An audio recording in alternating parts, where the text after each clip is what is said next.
Mesdames et messieurs, bonjour. Je m'appelle Othniel Christian et aujourd'hui nous nous retrouvons à la GRIT où se déroulent les plus grandes innovations de la technologie en Afrique. Plusieurs startups du continent africain ont été réunies ici et nous allons découvrir exclusivement ce qu'elles font et comment elles comptent changer le destin de l'Afrique.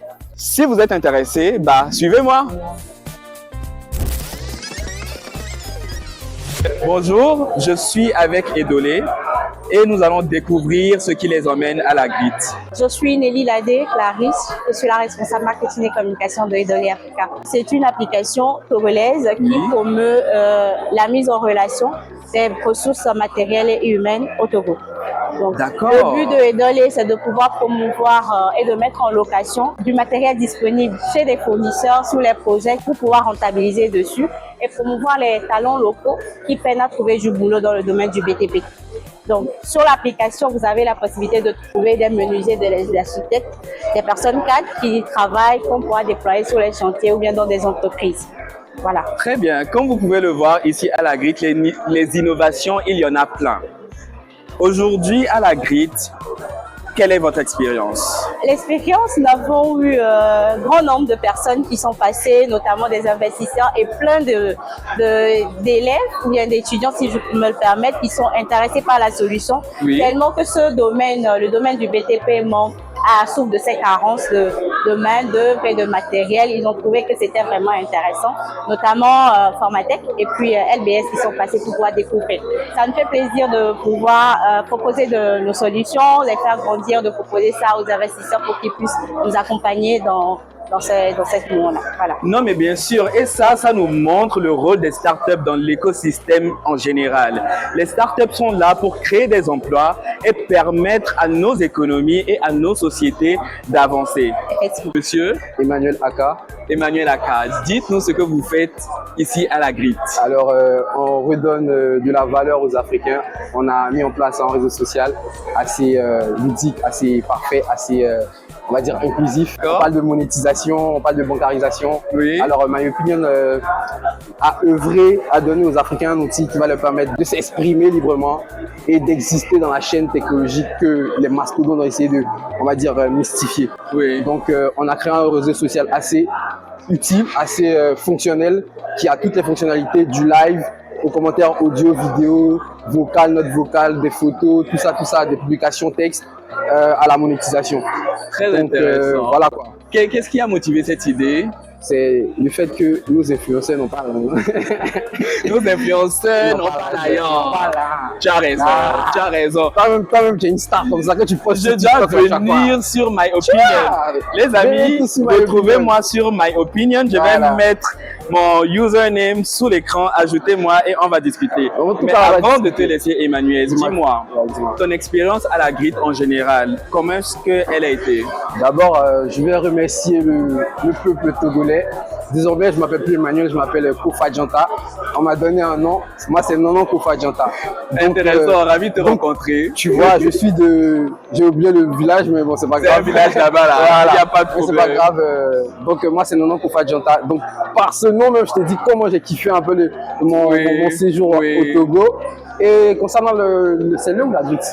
Moi, je dis là, c'est la grande rencontre, non, d'innovation. C'est la GRIT. Donc, la GRIT, c'était parfait. On a pu échanger entre startups, rencontrer des VC, faire des choses intéressantes. Et j'encourage vraiment le gouvernement à continuer ce genre d'initiative pour promouvoir les startups, pour promouvoir l'innovation, pour promouvoir la technologie. Merci beaucoup Emmanuel pour tous tes mots positifs envers le Togo et le peuple togolais. Mais par contre, j'ai pas mangé mon aïmolou. Tu n'as pas mangé ton aïmolou? Ouais, On y va demain. Bonjour. Bonjour. Comment vas-tu? Très bien. Est-ce que vous pouvez vous présenter à nous? Je suis Chris Keller, fondateur de l'entreprise Edomatch. Alors, Chris de Edomatch, comment est-ce que vous avez trouvé la GRIT? Comment est-ce que votre expérience se résume?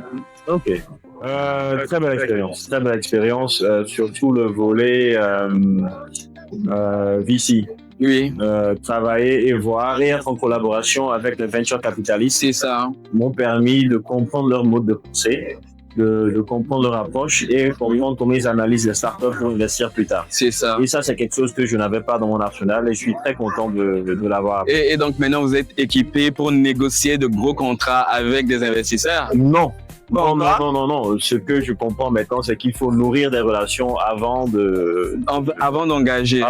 C'est ça. Et c'est ça. Et c'est maintenant les 6 prochains mois. Oui.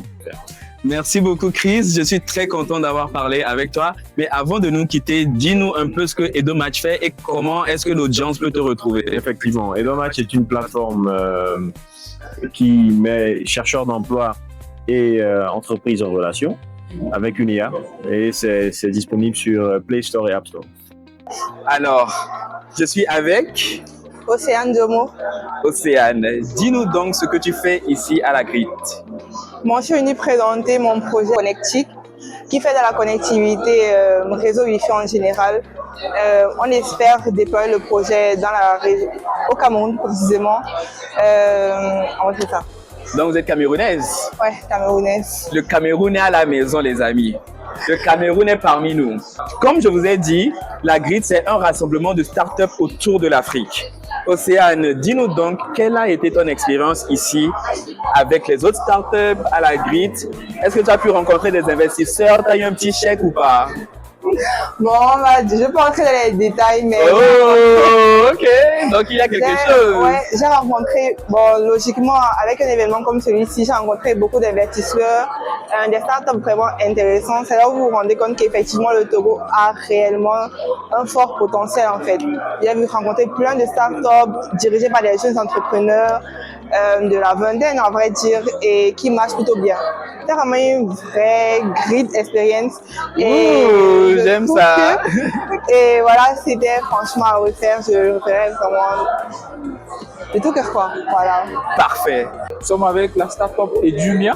D'accord. Nous sommes dans l'éducation numérique. D'accord. Nous voulons devenir le Udemy d'Afrique. C'est de donner l'opportunité aux jeunes d'apprendre des compétences numériques pratiques qu'ils peuvent utiliser pour postuler à des offres d'emploi ou bien pour travailler.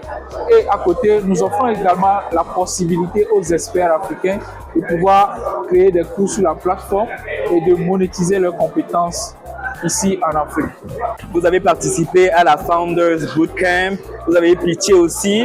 Racontez-nous un peu comment tout ça s'est passé et ce que vous avez retenu de votre expérience. Et je dirais que la Founders Bootcamp, c'est une initiative très louable qui m'a offert l'opportunité d'avoir une vision globale sur l'écosystème entrepreneurial en Afrique, de connaître ce que les exigences des investisseurs, de ce que les fondateurs doivent intégrer dans leur business pour pouvoir scale. Et parlant de la Grit, c'est ce sommet ou bien cette rencontre internationale des technologies ici au Togo m'a ouvert les yeux sur beaucoup d'aspects dans le milieu entrepreneurial au Togo et en Afrique. Et hier, j'ai pitché mon projet devant les investisseurs et devant d'autres startups.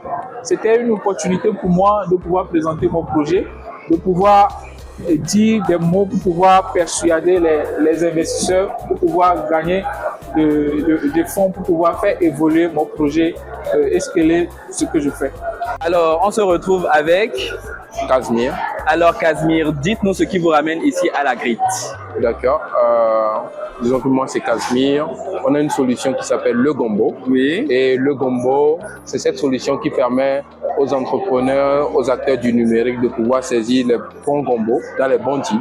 D'accord. Donc, sur cette plateforme, vous avez la possibilité d'avoir les cartes Visa virtuelles. Et demain sera nos 1 an. Et même pour cet événement, vous pouvez obtenir votre carte Grit Visa qui est à 1000 francs uniquement. Donc, uniquement pour cette opportunité. Donc, à part les cartes Visa, vous avez la possibilité de transférer de l'argent de Flouz à Timoni ou de Timoni vers Flouz, ou bien même de payer plusieurs personnes en un clic, quel que soit le réseau de la personne. Ah, ça c'est intéressant parce que dans mon cas, j'ai toujours du mal à faire les transferts de Yass à Move. Ok. Donc, je dois télécharger le Gombo. Effectivement. Très intéressant. Donc, vous vous rendez juste sur legombo.com. Donc, Oui. c'est pas sur Play Store ou sur App Store. Donc, c'est une application web, mais qui est installable. Vous pouvez même l'installer sur votre PC et sur vos appareils, que ce soit iOS ou Android. Très bien. Alors, dites-nous, ici à la Grit, quelle a été votre expérience? Personnellement, au niveau de la Grit, disons que c'est la diversité des idées. En tant qu'entrepreneur déjà, c'est de pouvoir côtoyer les autres entrepreneurs, c'est de pouvoir discuter des défis que nous avons et de voir dans quelle mesure, au travers de la GRIT, nous pouvons trouver des solutions afin de pouvoir avancer dans notre écosystème. Nous nous retrouvons en compagnie d'un investisseur ce soir. Beaucoup d'entre vous ne savent pas ce que c'est qu'un investisseur en réalité. Donc aujourd'hui, on va en rencontrer un et il va nous expliquer un peu à quoi il sert, quel est son travail et ce qu'il fait. Alors, on est avec monsieur Benoît de l'Est. Enchanté, monsieur Benoît. Alors, Idem. qu'est-ce que vous faites? Alors, il faut savoir qu'avant d'être investisseur, j'étais entrepreneur. D'accord. Pendant une vingtaine d'années, j'ai eu la chance de créer 2 sociétés qu'on appelle aujourd'hui FinTech et avant c'était dans les services financiers. Et ensuite, je me suis mis à investir en Afrique depuis 2017 où j'ai créé un fonds d'investissement qui s'appelle Savvy et qui est dédié aux entrepreneurs africains. Et on fait donc des investissements dans des sociétés encore petites. Je vais donner juste en chiffre d'affaires, ça va peut-être aider, mais des sociétés qui font 15, 20, 30 000 euros par mois et on les emmène à 300 000 euros par mois de chiffre d'affaires. Et comment? En ouvrant les portes de tous les grands comptes et en mettant des talents, en faisant revenir les talents qui sont chez nous en Europe, ici, En Afrique. pour créer des teams d'exception. Qu'est-ce qui vous a poussé à lancer un fonds d'investissement, mais surtout en Afrique? La jeunesse. D'accord. La jeunesse talentueuse qui déborde de projets et qui manque d'argent. Et je trouve qu'en Europe et aux États-Unis, on a vécu des très belles années en investissant dans des belles sociétés et qu'il faut faire maintenant la même chose en Afrique pour créer des succès, des champions africains. Exactement. Monsieur Benoît a totalement raison. Et donc, dites-nous, un événement comme la GRIT, pourquoi est-ce que c'est important pour vous les investisseurs et pourquoi est-ce important pour les startups? Alors pourquoi la GRIT? On ne va pas forcément souvent au Togo. Donc c'est un événement qui nous permet d'ouvrir les yeux sur la jeunesse éduquée du Togo. Et j'ai trouvé un niveau d'anglais exceptionnel de la part des jeunes aujourd'hui et une envie d'entreprendre. Donc moi je suis basé en Côte d'Ivoire, j'ai l'habitude de voir donc ces jeunes qui font des superbes universités à Abidjan, Cocody, à Yaoundé et pour certains qui ont eu des bourses qui sont allés à Casa ou bien en France. Mais j'ai trouvé qu'ici le niveau d'éducation était très très élevé et nous avons envie d'aider l'écosystème togolais à former des champions. Alors les amis, encore un investisseur pour nous parler un peu de ce qu'il fait. Je suis avec monsieur Grégoire de Badirac. Monsieur Grégoire, parlez-nous un peu de votre travail d'investisseur. Alors merci d'abord Otnel de m'inviter. Et ouais, je suis investisseur sur le continent depuis 2015. Donc on est aujourd'hui, globalement, j'ai investi dans un peu plus de 90 startups à travers une vingtaine de pays sur le continent. Et aujourd'hui, je suis le DG de Digital Africa. Et Digital Africa est une filiale de ProPartout. Du groupe AFD, donc oui. De l'agence de coopération française. Et notre objectif, c'est d'être l'investisseur là où il n'y en a pas. Parce que sur le continent africain, en fait, la révolution digitale, elle a démarré il y a 10 ans, mais elle reste encore très concentrée dans 4 villes de 4 pays, le Nigeria, l'Égypte, le Kenya et l'Afrique du Sud. Et en fait, il y a encore beaucoup de pays où on ne voit pas assez d'investissement et pourtant d'incroyables talents. Oui. Et le plus dur, c'est lever ce premier ticket. Souvent, on le lève auprès de ses amis, de sa famille. Mais tout le monde n'a pas une famille qui est capable d'investir de l'argent dans une start-up. Effectivement, oui. Et donc, nous, on finance ce premier ticket, 20 000, 50 000, 100 000 euros, et qui doit permettre à l'entrepreneur de se consacrer à 100% sur son projet et pas forcément continuer à avoir 3 métiers en même temps. Oui. Parce que si on a 3 métiers en même temps, eh ben, on peut pas innover. Effectivement. Et donc, ouais, on a investi dans une trentaine de startups par an avec Digital Africa. En Afrique francophone, on représente 40% des investissements en termes de nombre d'investissements. Ah oui, quand même. Et on est content d'avoir l'année dernière été les premiers à avoir investi au Togo avec, en tout cas dans une startup togolaise portée par les entrepreneurs togolais et qui est Makifa. Oui. Parlez-nous un peu de Makifa. Ouais, bah, Makifa essaie de résoudre un enjeu majeur qui est celui de fournir sur le continent africain des contenus africains. Oui. Et en fait, on a tout le temps besoin d'images. Et quand on fait un site internet, quand on fait un événement, quand on fait une plaquette, en règle générale, on va acheter des images. Oui. Et on va les acheter sur des bases de données basées aux États-Unis ou en Europe. Et ou même on fait un prompt sur une IA en disant je veux une personne de type africain qui joue au ballon sur la plage. Oui. Et en règle générale, l'Afrique est mal et pas mise en valeur au point où elle pourrait l'être. Oui, à sa capacité. Exactement. Quoi. Et donc, en fait, Makifa, c'est ça qu'ils essayent de faire, c'est fournir des contenus qui mettent vraiment en valeur l'Afrique. Oui. Et à la fois à travers son modèle d'IA très spécifique, qu'ils éduquent spécifiquement sur du contenu africain, et puis à travers sa base de données qui repose sur plusieurs centaines de photographes qui constituent cette base de données. Très intéressant. Alors, moi, j'aimerais savoir qu'est-ce qui pousse un investisseur à choisir une start-up en particulier? Oui, c'est une très bonne question parce que nous, on reçoit à peu près entre 2000 et 3000 dossiers d'investissement par an et à la fin, on va faire une trentaine. D'accord. Donc, ça veut dire qu'on est sur un taux de sélection qui est de 1%. Oui. Et nous, on investit au plus tôt, au moment où l'entrepreneur a une idée, a un peu testé son produit. Et donc, il n'y a pas beaucoup de données pour pouvoir choisir l'entrepreneur, pour choisir tel ou tel projet. Oui. Et en fait, ce qu'il faut bien comprendre, c'est que en tant qu'investisseur, ce qui va construire notre conviction, au-delà de la qualité du produit, du marché, de tout ça qui est présenté, c'est quand même l'équipe. À quel point l'équipe nous permet d'avoir confiance sur une capacité d'exécution hors du commun, sur une détermination à toute épreuve. Entreprendre, c'est dur, c'est vraiment dur. Ça l'est. Et donc, si on a un entrepreneur qui est extraordinairement ambitieux, hyper déterminé, qui a la mission du problème qu'il veut résoudre chevillé au corps, parce que parfois ça s'inscrit aussi dans son histoire personnelle, et que ce problème qu'il veut résoudre est énorme et qu'on comprend en lui parlant qu'il est capable de relever le défi, c'est ça qui va nous donner envie d'investir. C'est pas juste cocher des cases, c'est vraiment il faut qu'on ait vraiment l'impression d'être en face de gens exceptionnels. Et le background, les conditions sociales, tout ça, ça n'a aucune importance.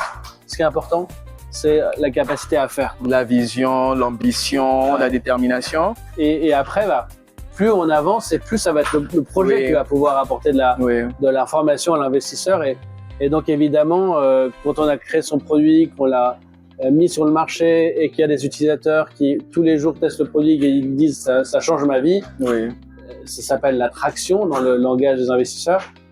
C'est de plus en plus ça qui va donner des indications à l'investisseur pour investir, mais ça c'est pour les investisseurs qui viennent après moi, ça veut dire tous les autres. Je suis le seul, on est les seuls à faire aller aussitôt. Aussitôt.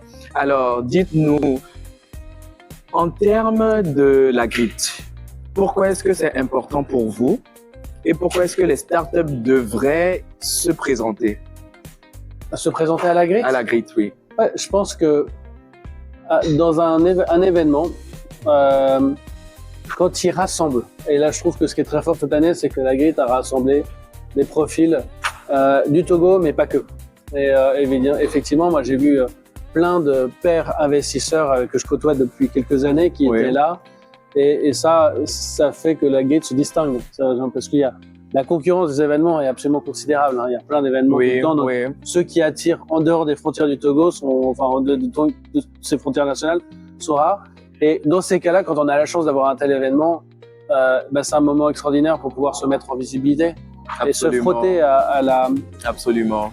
Je pense qu'au Togo, il n'y a pas encore assez, en tout cas, d'investisseurs qui viennent régulièrement. Et donc, quand il y a une opportunité, faut pas avoir peur, faut y aller, quoi. Et là, on a passé 2 jours à avoir plein d'entrepreneurs pitchés. Et pour tous, c'était quasiment l'une des premières fois qu'ils pitchaient des investisseurs. Et quand on offre ce genre d'opportunité, il faut les saisir. Et je pense que tous les entrepreneurs que j'ai vus qui sont prêtés à cet exercice-là ont eu bien raison.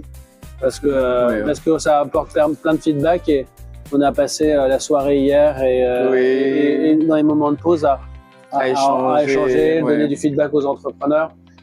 Et quand ils vont repitcher des investisseurs après, bah, saura changer, tout changer parce qu'il y aura moins cette appréhension. Un investisseur, il n'est pas méchant, hein, et son objectif, c'est d'avoir le coup de cœur. C'est ça. Et donc, bah, il en reçoit 3000, il en reçoit sur 100, il va dire 99 fois non, et il va avoir envie de dire oui. Mais il a tout le temps envie de dire oui, en fait. Il a tout le temps envie de dire, il a envie d'être saisi, surpris. Et moi, j'aimerais savoir quels conseils vous donnez aux start-upers, aux investisseurs et aux entrepreneurs qui nous regardent depuis la maison. En fait, choisissez un projet qui vraiment compte pour vous. Je pense que faut pas se dire tiens, il y a des néobanques géniales en Afrique, donc il faut que je fasse une néobanque. Non, il faut faire un projet qui pour vous, intimement, parce que c'est lié, je sais pas, à votre histoire, vraiment qui compte. Il y a un problème que vous avez identifié qui vous scandalise, et c'est celui-là que vous voulez résoudre. Parce que si on n'est pas obstiné, déterminé, et en fait, on fait quelque chose de moyen. Et l'entrepreneuriat est un des rares endroits où le médiocre n'est absolument pas toléré. Dès que l'idée vient, osez parler du projet pour qu'on puisse investir pour vous. Identifier toutes les conférences qui ressemblent un peu à Grit dans votre ville, dans les pays voisins, et participer le plus tôt que possible. Parce que ça vous permet d'être exposé à des investisseurs, à d'autres startups, et ça vous permet de limiter vos erreurs. C'est ça. Que c'est ça. Faut tester, faut essayer, mais il faut limiter ses erreurs. Il faut aller très vite. Et quand on participe à des salons comme ça permet de comprendre ce qu'il faut faire et ce qu'il ne faut pas. Le seul conseil, c'est vraiment d'oser en fait. De ne pas toujours attendre d'avoir un gros investissement ou bien un gros capital avant de se lancer.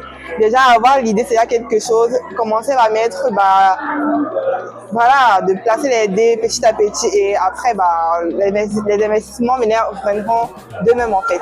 C'est que l'idée ne suffit pas. Il faut poser le pas, il faut démarrer d'abord. Montrer ce qui se fait déjà avec votre business pour pouvoir vouloir mobiliser des fonds. Et l'essentiel, c'est d'être résilient face à toutes les difficultés que vous avez rencontrées dans le domaine entrepreneurial. Merci. En tant qu'entrepreneur, je pense qu'il faut beaucoup de résilience et je leur dirais, s'ils ont la possibilité de travailler dans le domaine privé ou public, avant de commencer l'entrepreneuriat, je leur conseille de prendre cette porte-là en premier pour gagner même déjà en expérience, en maturité, avant de se lancer en entrepreneuriat. Tout est possible. Entreprendre, c'est dans les veines, c'est dans le sang. Et c'est comme un match, c'est ce que je dis souvent, un match ça se gagne. Être entrepreneur, c'est tous les jours, c'est de la turbulence, mais à la fin, il faut lancer sa société, il faut faire du chiffre et il faut la vendre pour gagner de l'argent. Merci beaucoup, Monsieur Benoît. Je suis sûr que ceux qui nous regardent ont appris une ou deux choses en investissement, mais dans tous les cas, vous aurez bientôt une vidéo spéciale qui va couvrir l'investissement, mais surtout en Afrique.